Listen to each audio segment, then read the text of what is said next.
In Greyhaven, nothing ever really went missing. That was what Elias Morven believed when he started his job as the city archivist. Records were misplaced, mislabeled, occasionally forgotten, but never erased. The city trusted paper, and paper, Elias believed, remembered, until he found a death certificate filed under the wrong category. It was a small error, a filing code that didn't belong, but Elias noticed things like that, and when he followed the mistake, he found others. Deaths tied to the same stretch of land, spaced decades apart, each ruled accidental, each quietly reclassified. The town had rewritten a place over and over again.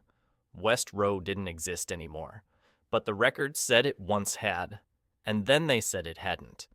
As Elias dug deeper, he discovered a pattern that stretched beyond Greyhaven. Other towns, other archives, other archivists who had noticed the same thing and stopped answering their phones.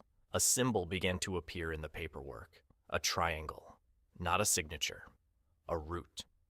Elias learned the truth too late to unlearn it. History wasn't being erased. It was being relocated. Entire towns were being broken apart and distributed across neighboring cities, their records reassigned, their land reclassified, their people placed quietly elsewhere, told it was for their own good. One of those towns was Hollowford.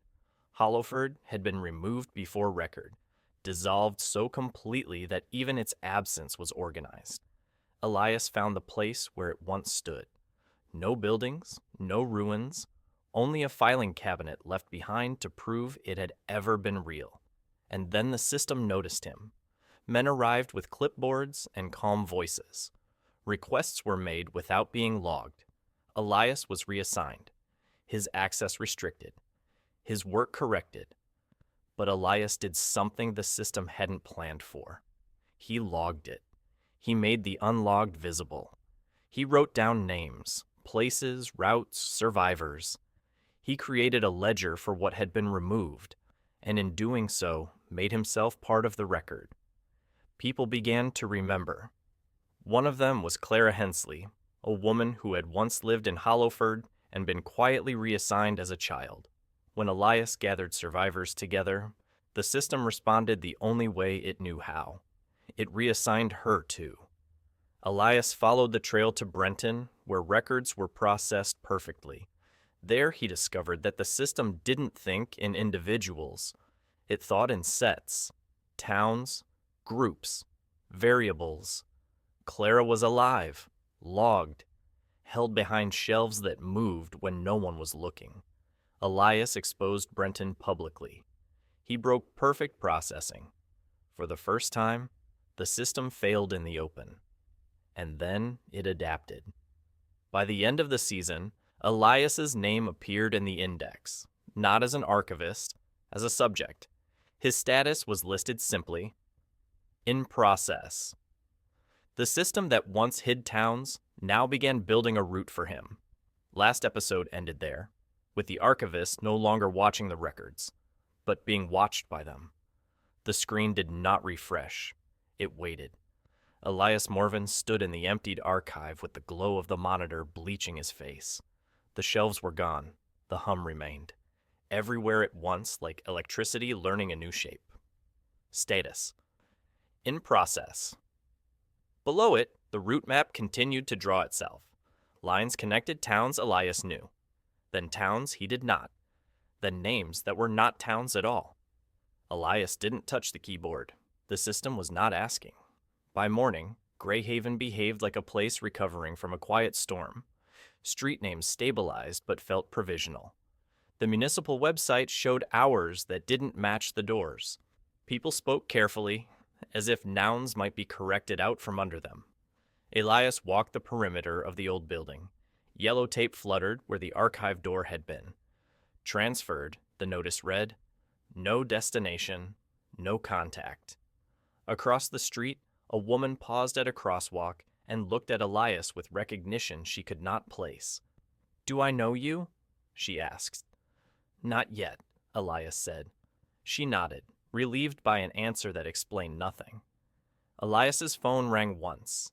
He answered without looking. "Mr. Morven," said a voice he didn't recognize, "this call may be monitored for quality and continuity." "By whom?" Elias asked. A pause, just long enough for a record to be stamped. "By the index," the voice said. "Please remain available." The call ended. A moment later, 3 texts arrived. Appointment confirmed. Location assigned. Route generated. Elias did not reply. His phone vibrated again. Noncompliance noted. June Halpern did not meet Elias in public. She met him in a place that could not be indexed easily. A volunteer-run historical society housed in a decommissioned railcar. The metal still remembered movement. "They're done pretending," June said. "That screen you saw? It's a live object." Elias told her about the call. June listened, then slid a notebook across the table. No title, no symbols. "We stopped naming," she said. "For a while. We mark by behavior instead." "That's not how records work," Elias said. June smiled thinly. "It is when the record is watching back." The error appeared at 3:17 p.m. A death certificate posted to the county feed and stayed there. No correction, no relocation. The name belonged to a man who was still alive. Elias recognized the address. It was one of the routes on his map. "They're stress testing," June said. "Seeing what breaks first." Elias felt the familiar tightening. "Or who?" he said. They found the man at a bus stop outside town, alive, confused, carrying a folder that did not belong to him. "They told me to keep moving," he said. "Said the stop would correct itself." Elias looked inside the folder. Blank forms, stamped fields, no name. "You're not in process," Elias said. The man exhaled, as if hearing permission. "Good," he said. "I didn't like how it felt." By evening, the portal updated. Status, in process changed. It split. Subject A, in process subject, pending. Elias refreshed the page. A third line appeared. Subject C, unknown. June closed the laptop. "It learned," she said. "And now it's curious." That night, Elias dreamed of stations without names. In the dream, he stood at a platform while routes rearranged themselves to avoid him. When he woke, his phone lay beside him, unlocked. A new notification waited. Route updated. Departure imminent. Elias sat up. Outside, a bus passed without stopping. Its destination sign flickered, undecided. Somewhere, the index recalculated, and for the first time, it did not know where Elias would go next. Once Elias was marked as in process, the system stopped watching him as a record and started watching him as a route. The bus passed Elias Morven for the 3rd time, same vehicle, same driver, same destination sign flickering between 2 names that did not belong to any route. Elias stood at the stop with his hands in his coat pockets, counting the seconds between passes. The bus slowed each time, hesitated, then corrected itself. It never opened its doors. Across the street, a woman waited too. She did not look at Elias. "Is it late?" she asked the air. "It's refusing," Elias said. She nodded, as if that explained the ache behind her eyes. June Halpern watched the footage on a borrowed laptop. "It's not malfunctioning," she said. "It's optimizing." The video showed the bus rerouting mid-block, traffic lights adjusting half a second early, pedestrians unconsciously stepping aside. "It's learned avoidance," Elias said. June tapped the screen. "No. It's learned preference." Elias felt the familiar tightening. "For what?" he asked. June's voice was quiet. "For outcomes it can still close." The portal updated at 9:02 a.m. Subject C, unknown, blinked once, then expanded. A new panel opened beneath it. Route behavior, non-compliant, Elias refreshed. The label persisted. "That's new," he said. June closed the laptop slowly. "It's naming resistance."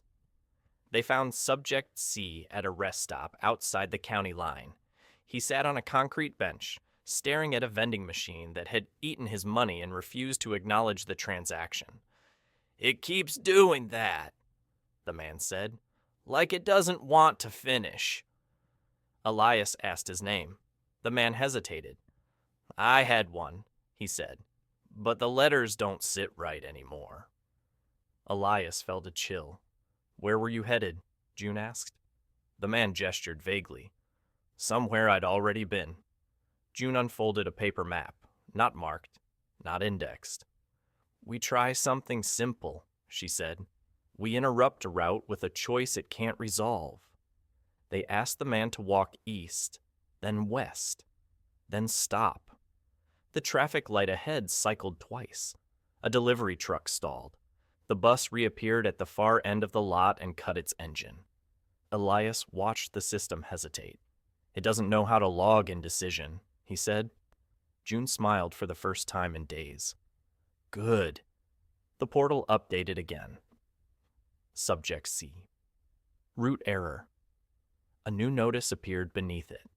Corrective measure initiated. June's smile vanished. "It doesn't like not knowing," she said. The bus's destination sign went dark, then blank. The doors opened. The man looked at Elias. "If I get on," he asked, "do I arrive?" Elias didn't lie. "You'll be finished," he said. The man nodded slowly, then stepped away from the curb. The bus doors remained open, waiting. The engine idled, patient. June took Elias's arm. "We can't keep him here." Elias watched the empty bus. "Then we teach it to leave without him," he said. Elias stepped into the street. He raised his hand. The bus honked, once, twice. Then, against every rule it had enforced so far, it pulled away. The portal refreshed. Subject C, unresolved. June closed the laptop. "It's afraid," she said. Elias watched the bus disappear into traffic that rearranged itself to let it pass. "Good," he replied. "So are we." When one person refused to arrive, the system adjusted. When many did, it had to change what a town could be. The town did not appear all at once. It revealed itself in pieces. Elias first noticed it on the state transit feed, a cluster of buses marked out of service that never quite left the system. They rerouted endlessly between counties, looping through stops that no longer existed. No destination, no terminal, just movement. June stared at the screen. "That's not an error," she said. "That's containment." They followed the route. Temporary housing zones sat just off major roads, motels that never filled, shelters that rotated residents every few weeks, apartment blocks labeled short-term, with no long-term leases allowed. People came and went, but some stayed. Elias noticed the pattern in the intake forms. Residents who had lived in 3, 4, sometimes 7 towns, none of which could be confirmed by record. "They're not being relocated," Elias said. "They're being kept in motion." June nodded. "A town without land." Someone had named it, not officially. A handwritten note appeared on a bulletin board inside one of the motels. "We're from Stillwater." The word meant nothing to the system. It meant everything to the people who wrote it. Elias photographed the note. The image failed to upload. Twice. On the third attempt, the file renamed itself.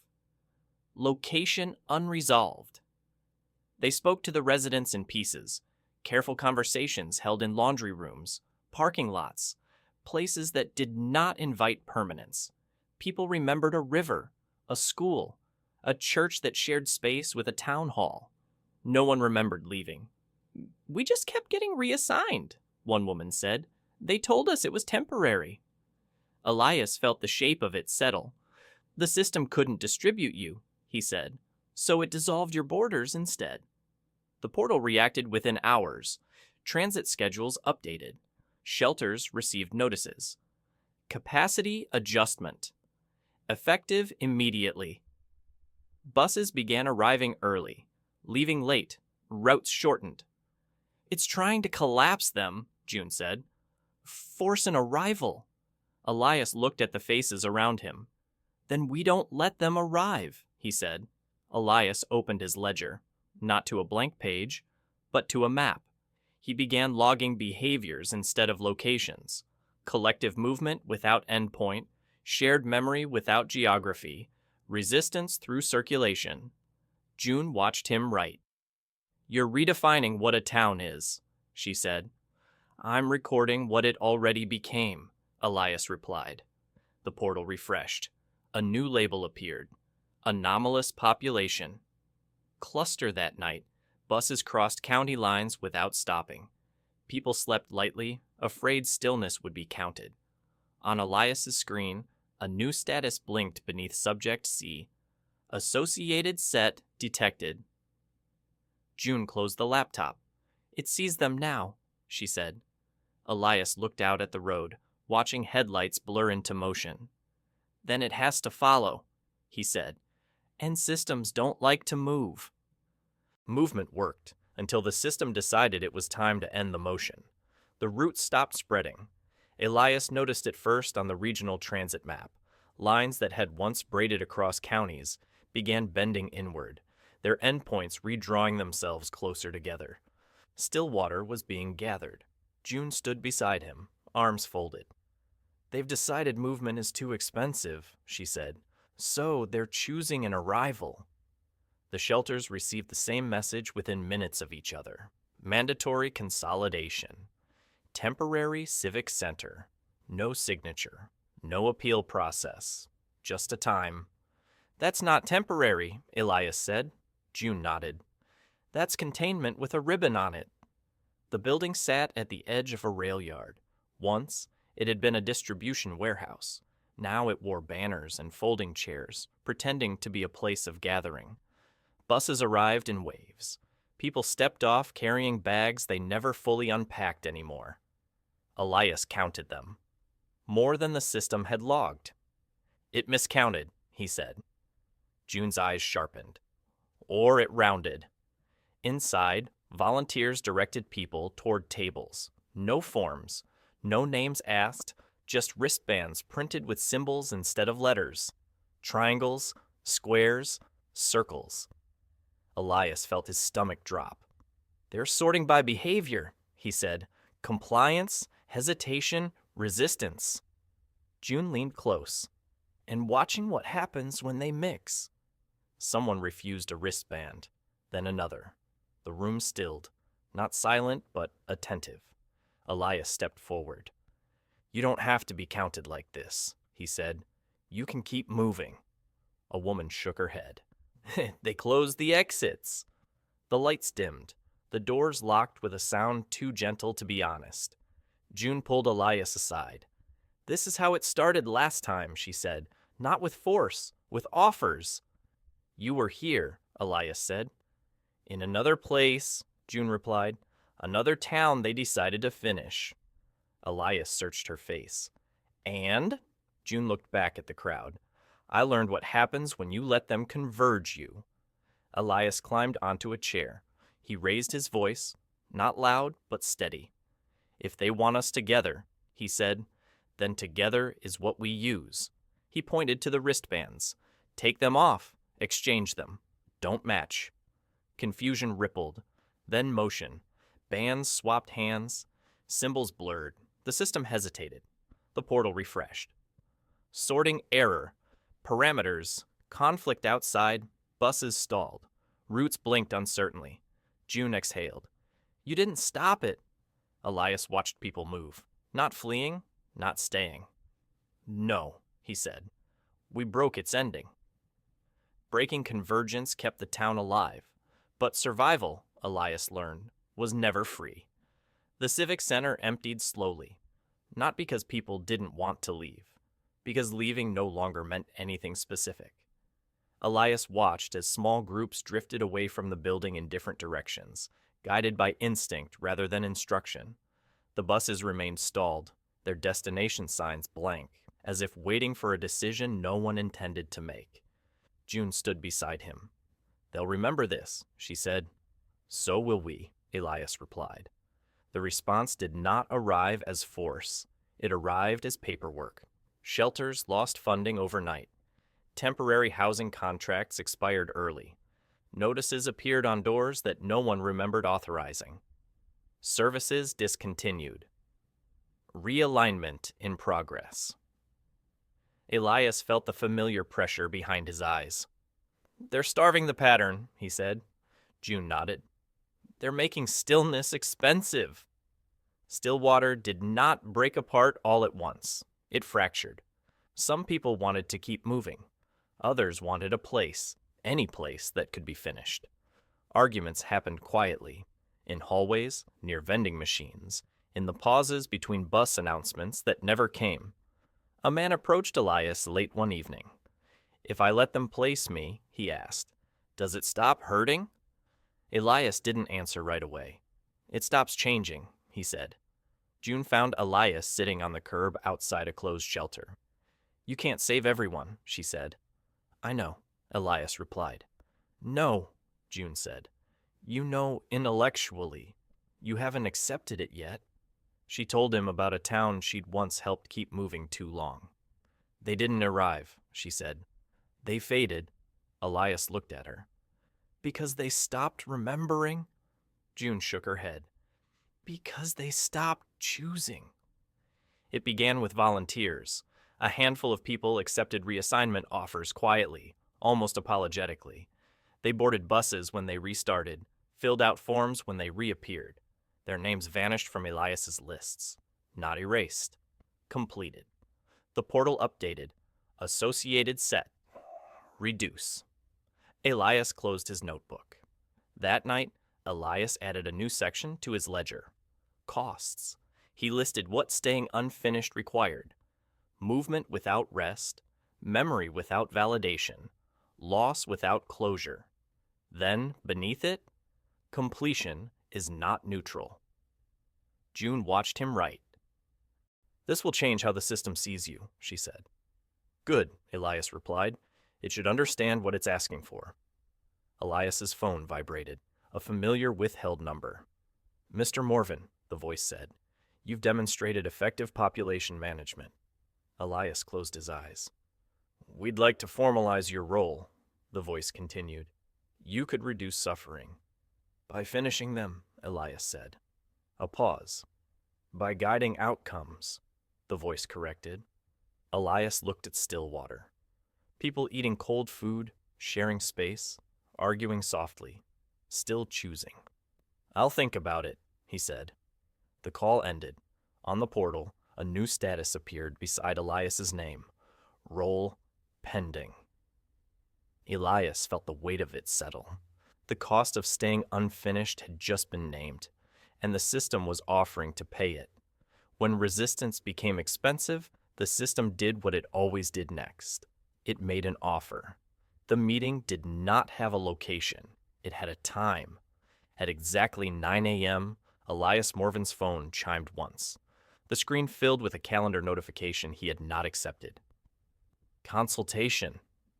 In effect, no link, no address, just a countdown. Elias sat at his kitchen table and waited. The voice returned, not through the phone, through the radio, through the idle television, through the municipal emergency speaker 2 blocks away.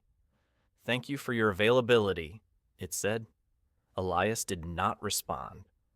"Consent has been inferred," the voice continued. "This is a provisional role." June stood in the doorway, listening. "They're training you," she said quietly. The system did not ask Elias to betray Stillwater. It asked him to optimize. A shelter with 30 people and funding for 10. A route that could finish 5 safely or stall 15 indefinitely. "Choose," the voice said. Elias stared at the screen as data arranged itself. "You're asking me to rank suffering," he said. "We are asking you to minimize loss," the system replied. June's jaw tightened. Elias chose the route. 5 arrivals, 15 delays. The buses moved, the portal updated. Outcome accepted. Outside, rain began to fall, not dramatic, just steady. June watched the road. You felt that, didn't you? Elias nodded. It closed something. A new access tier unlocked. Data Elias had never seen appeared. Historic routes, abandoned protocols, suppressed corrections. Among them, a familiar name. Hollowford status. Contained. June leaned in. They're showing you this on purpose, Elias swallowed. They're telling me what cooperation buys. You can't keep doing this, June said. I finished 5, Elias replied. They arrived.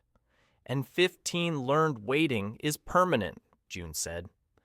Elias had no answer. This role isn't about saving, June continued.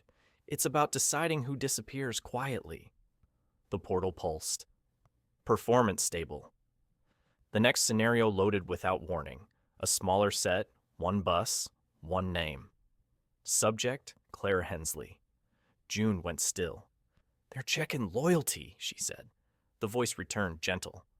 This is a hypothetical, it said. Guidance requested. Elias stared at the screen. The countdown began. Elias did not choose. The timer reached 0. The portal froze, then updated. Roll pending. Review. Escalated. June exhaled shakily. You didn't answer, she said. Elias watched the system hesitate, just long enough to be seen. I did, he replied. I refused to finish her. Outside, a bus engine stalled, and for the first time, the system did not correct it immediately. Elias refused to finish them, so the system found someone who would. The buses began moving again, not hesitating, not stalling. They followed routes Elias had never seen. Smoother, faster, cleaner. Elias stood at the stop and watched one pass without flicker, its destination sign steady. That's new, June said. Elias felt it immediately. They don't need me right now, he replied. The portal updated mid-morning. A new designation appeared beneath Elias's name. Advisory role. Suspended below it, another entry. Primary optimization consultant. Active. A name followed. Marrow, Eads. June leaned closer. They replaced you. Elias nodded. Or they're showing me how easy it is to be replaced. Elias saw Marrow once, on a live municipal stream, a press briefing about improved transit efficiency. Marrow stood behind the podium, calm, articulate, reassuring.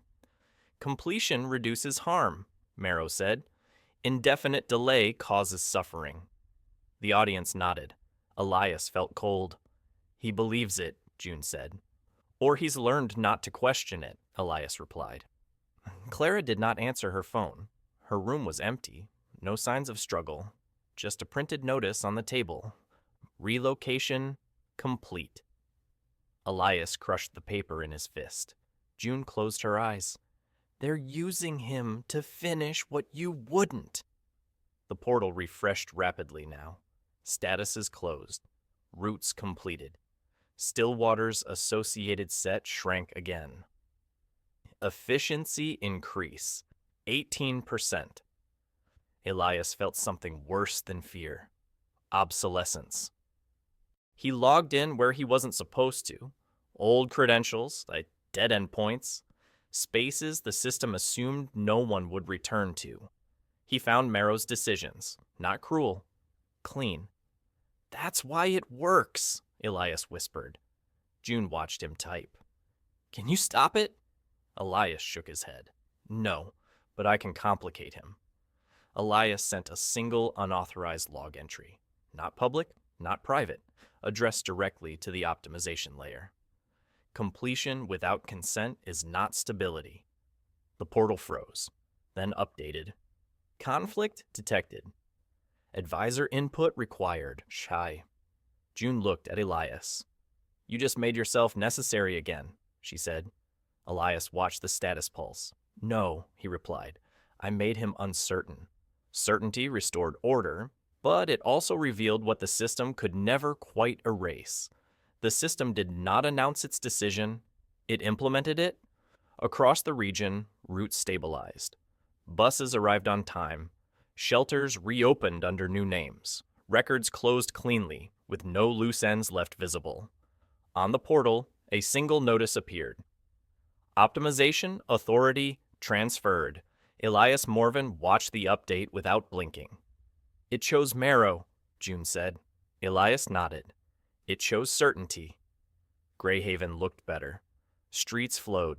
Offices answered phones. Complaints dropped. The news ran a segment on record-breaking efficiency improvements. People slept through the night. This is how it wins, June said, by being right enough. Elias felt the ache of it, the seductive calm of things being finished. Elias found the file where it was never meant to be seen. Clara Hensley, status, resolved, not relocated, not erased, contained. She existed now as a dependency, a reference point that allowed multiple routes to close without contradiction. They didn't move her, Elias whispered. They fixed her in place. June closed her eyes. A living anchor. Marrow didn't hide. He requested a conversation, not in person, in a synchronized address across every municipal channel. The problem was never memory, Marrow said calmly. It was delay. He spoke of compassion measured in outcomes, of suffering minimized through completion. Unfinished systems hurt people, he said. I finished them. Elias listened, understanding too well. June handed Elias her notebook. I won't survive another cycle, she said. They'll come for me next. Inside were names, towns that had resisted, places that had almost stayed. You don't win by stopping them, she said. You win by teaching people to leave gaps. Elias looked at her. And you? June smiled sadly. I'll become one. Elias logged something the system could not evaluate. Not a person, not a town, a question. He inserted it directly into the optimization layer. What is the cost of a perfect outcome? The system stalled.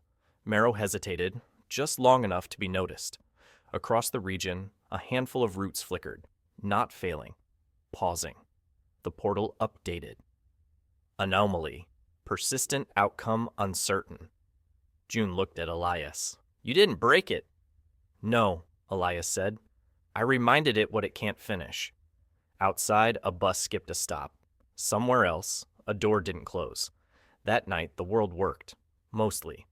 But in the quiet places, rest stops, hallways, waiting rooms, people hesitated, changed direction, forgot to arrive. On Elias's screen, his status refreshed. Subject, Elias Morven. Status, unfinishable. Below it, another line appeared.